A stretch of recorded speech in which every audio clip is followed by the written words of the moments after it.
Mark Skaar on 103.7 The Fox. This is a Skaar Kaard. Proud to welcome in Albert Bouchard. How are you, sir? Good morning. I'm great. Thank you. Good morning, Mark. And Albert, longtime member of Blue Oyster Cult, is just getting ready to release a new record called Re-Imaginos. And the original Imaginos was out by Blue Oyster Cult 32 years ago in 1988. Maybe, Al, we should start there and talk about, because that project took about 8 years to do. And if my understanding is right, it kind of even goes back a lot further than that. Let's start there. Okay, so I first heard about this idea, this story that Sandy told in 1967, not long after I met him, probably a month after I met him, and we were sitting around, and we were actually sitting around a bunch of candles, and it was kind of dark, and we're like in the band house, and he starts telling this story. So I think when I started to do this project, this Re-Imaginos project, I was thinking about like that very beginning of how the story was introduced to me, not on a rock stage, but like in a very small and intimate setting. So, but over the years, Sandy would come up with lyrics.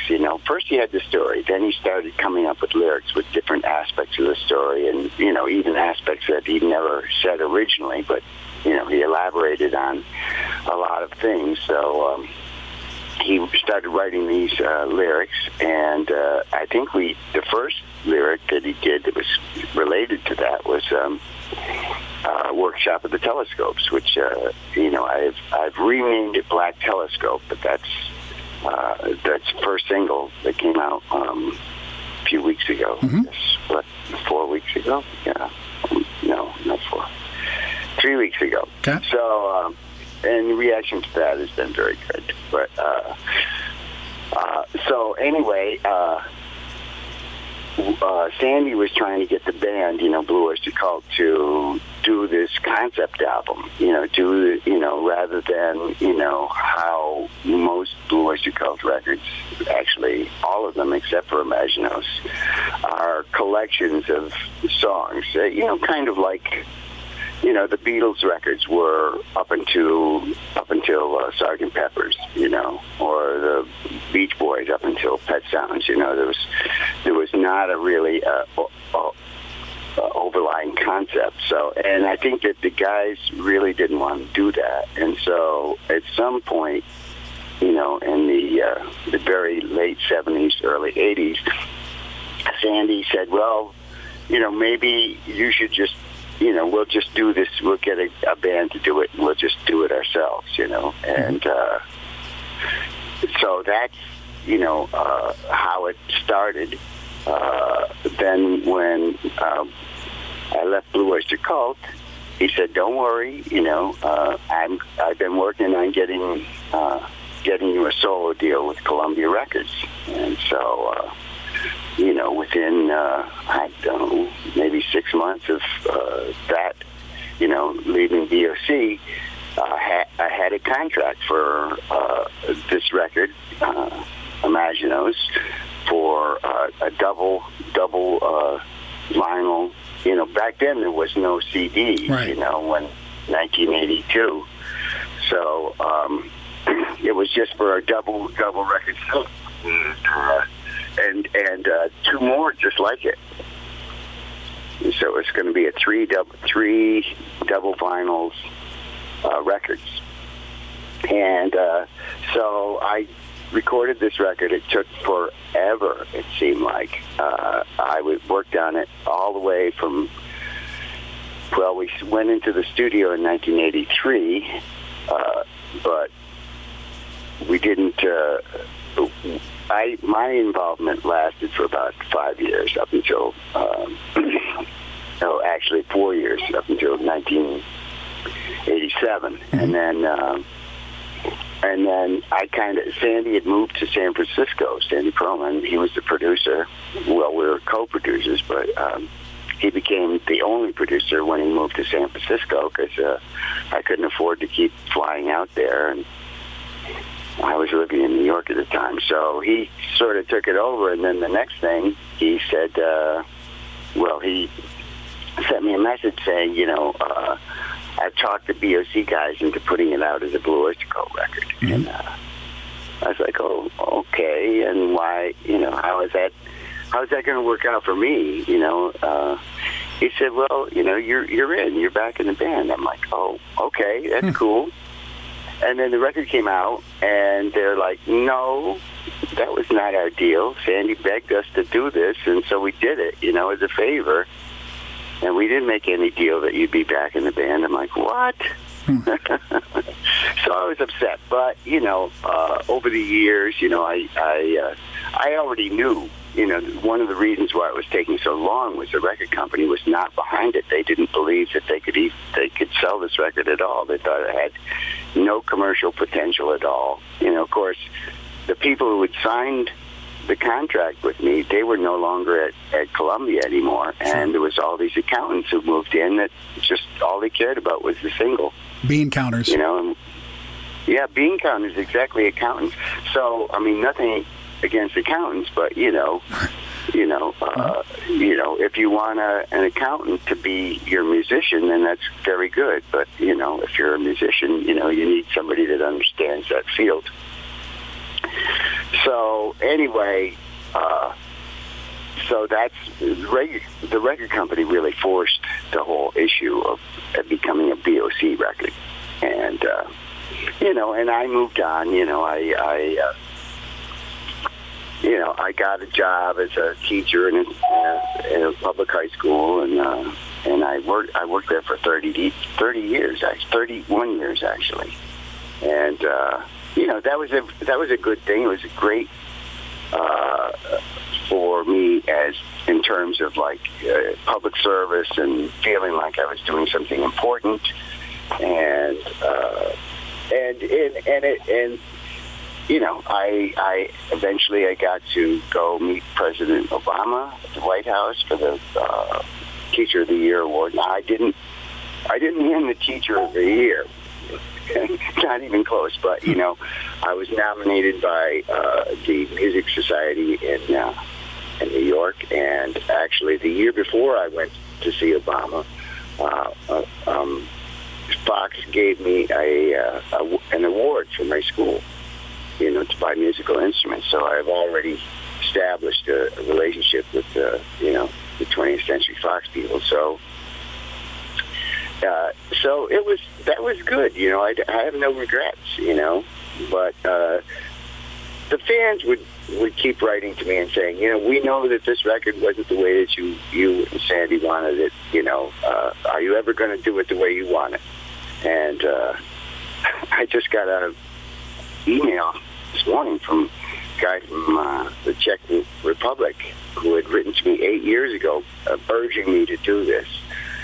So I said, well, Peter, I finally did it. Thank you, because everybody seems to really like it. So that's really great, Talking to Albert Bouchard about the new project, Re-Imaginos. And so what would you say are the stark differences? Obviously, I think you're probably doing all the vocals and you're doing a lot of the heavy lifting.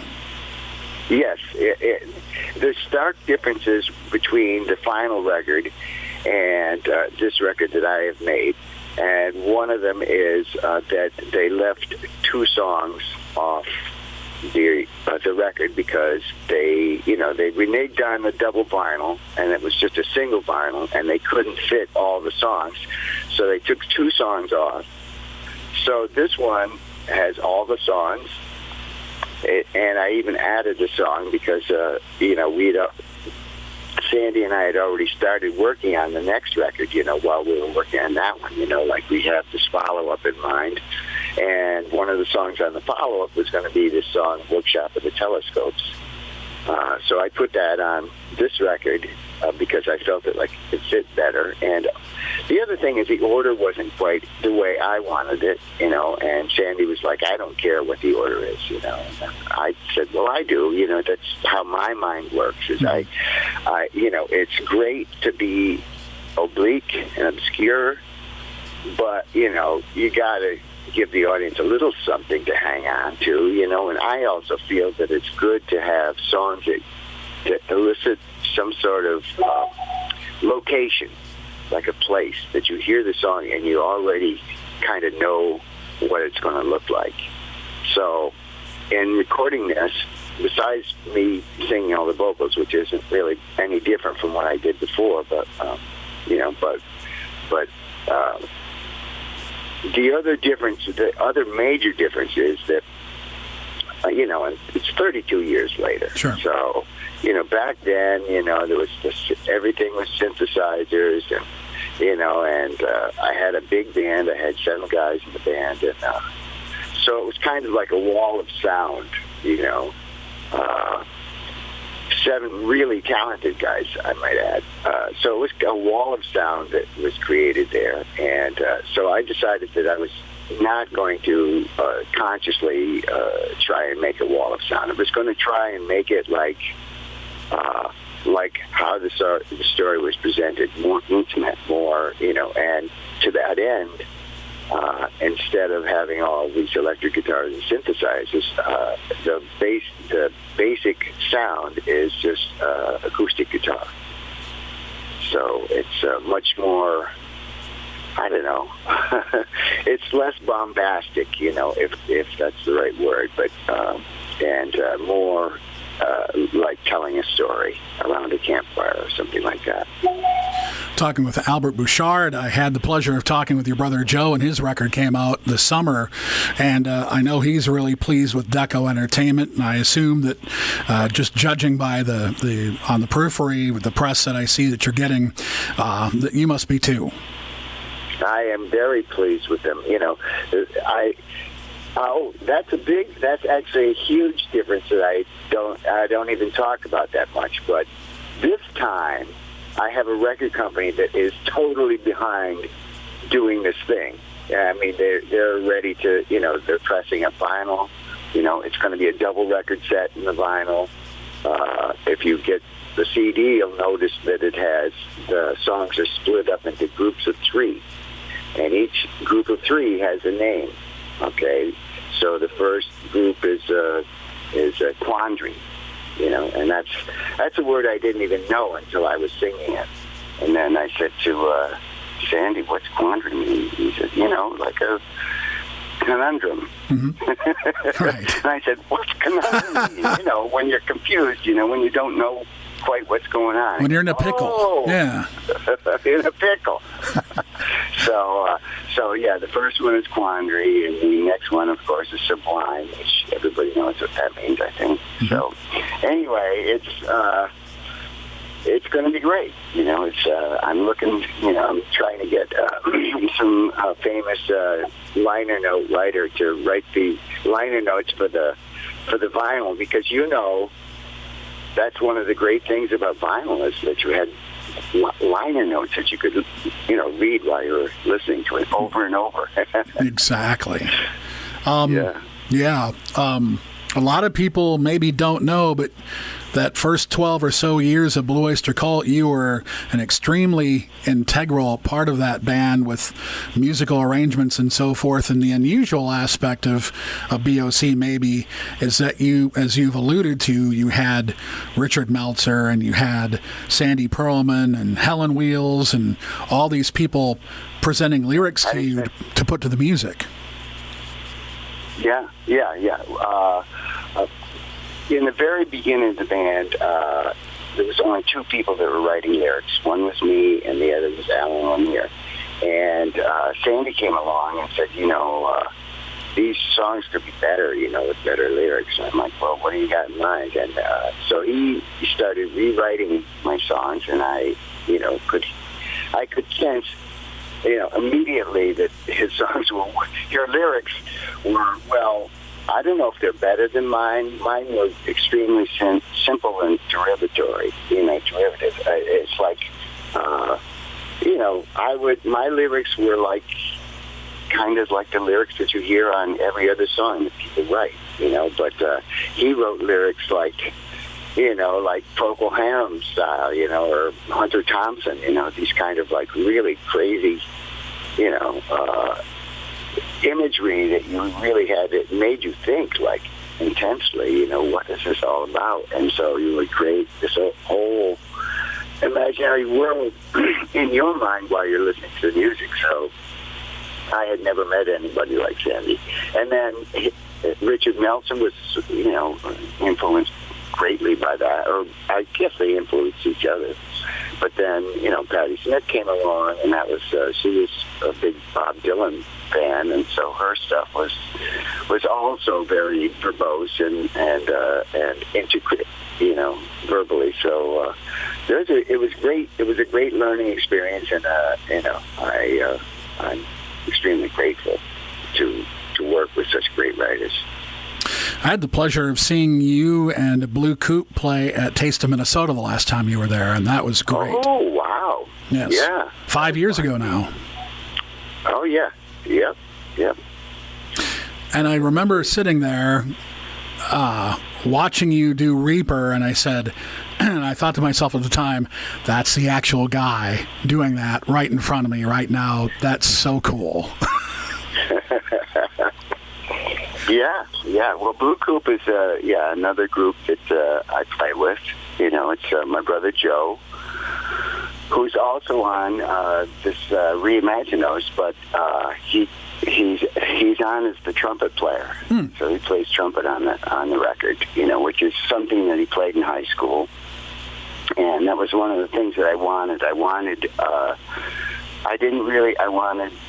If there was an electric guitar, there was only going to be one, and that was the lead guitar. And so all the other instruments are acoustic. And, the bass, too. I used a U-bass. I had my bass player, David Hirschberg, play a little tiny U-bass for one of the songs. And it sounded great, but oh my God, I had to tune every single note to go into the program. And, I tried not to do any tuning. That was the other thing. I wanted it to sound very natural and organic. And so, but that U-bass, I had to tune it up. It was just too out of tune. It's, when you play the bass, you're used to playing, have big old neck, and you've got lots of room for, to mess around. But on the U-bass, it's smaller than a guitar. It's only a 24-inch neck. So, so he said, "Do I have to play this on another song?" I said, "No, use your jazz bass, please." So the third Blue Coupe record came out last year. Yes. I mean, in November. So it's like we were getting set to promote it.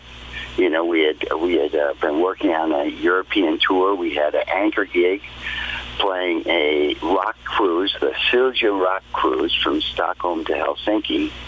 And, of course, even before, the first inkling, like the end of January, they wrote to us and said, we have a feeling that, people are not wanting to go on this thing. It seems like there's something bad coming, so we're canceling. We'll talk about next year later. But, so we still haven't talked about it because we don't know. And, of course, everything else fell apart, too. When that anchor gig fell out, it was like, okay, well, I guess we can't go to England. And then a month later, it was like, well, I guess we can't go anywhere. Right. We made a virtual video, where we were not actually playing. We were, playing along with the record, but, we're all in our living rooms, and those Zoom boxes, Right, exactly. And so, then, but that really afforded me the opportunity to hunker down on this project. And whereas the first one took 8 years, this one took 3 months from the very beginning to the last mix. Yeah. So your brother is the first one that told me it was coming out. And I'm like, oh, that'll be cool. So yeah. No, it's been done for a while. It's just that he had started his record and he was ready to go. When we signed the Deco contract, he was like, I got a record to go, and they said, yeah. So they said it's better if you wait, and I said that's fine. Like I say, it's been 32 years. What's in a couple more months? And then, if people don't know, you are actually doing a cameo in one of the new Blue Oyster Cult videos. Yeah. Well, I actually played on that song on the record. I didn't just play cowbell. I played a whole bunch of percussion and some keyboards and sang extra harmonies, but they actually did not use that on the final record. They just used the cowbell part and the harmonies. So, but that's fine. It was funny. It was a very funny situation where, Richie Castellano called me up. Actually, the manager called me up first and said, would you be into that? And I said, sure, and Richie, who I know, we've done a lot of different projects outside of Blue Oyster Cult or Blue Group or any of that. So we've worked together before. So Richie called me up and said, yeah, I'm going to send you a track, and we want you to sing harmony with Eric on the chorus. And whatever else you feel like adding, go ahead. So I sang the harmony, and then I proceeded to do about 4 different percussion parts and a keyboard part. And so he called me up the next day, and he said, everything is great. This is real. You went above and beyond, blah, blah, blah. And he said, but you sang the wrong lyrics. Uh-oh. I'm like, oh, you didn't give me a lyric sheet. I just sang what I thought I heard. And he goes, no, I'm the Saturn man that the ladies please. And I said, oh, Saturn, right? That's what I sang. And he goes, no, it's not Saturn, the planet. It's sad, like being unhappy. Saturn man. I'm like, that makes no sense. He says, well, Saturn, does that make more sense? I go, well, no, but I like the way it sounds, and it seems more Blue Oyster Cultish. I said, have Eric sing it over again, because he's like, well, yeah, it's kind of cool. I said, have Eric sing it. He goes, we're mixing it tomorrow. Oh, come on. Can't be done. Not enough time. Can't be done. Eric is in Florida in quarantine, and, he did this a long time ago. You got to sing it again. So I said, oh, you want me to sing the whole thing? He goes, just sing that one word. And I actually, to me, in my mind, I hear the overdub. My voice sounds slightly different on Saddened. and then he says, oh, and I love the cowbell part that you play, but it's kind of wimpy. You have a bigger cowbell. So I got this huge, it's like a 9-inch cowbell, 9.5-inch cowbell. So that's the one that I'm playing in the video too. So the same one. The cowbell is the gift that keeps on giving, isn't it? I love it. The gift that keeps on giving. Oh, I got to use that. You have my permission, my friend. You can use that. Thank you, Mark. Albert, thank you so much for talking to us about Re-Imaginos, and best of luck. I know things are going really well for you right now, and we want that to continue. Well, thank you, and thank you for having me on the show. And, thank you very much. Albert Bouchard, Re-Imaginos. I'm Mark Skaar on the Skaar Kaard on 103.7 The Fox.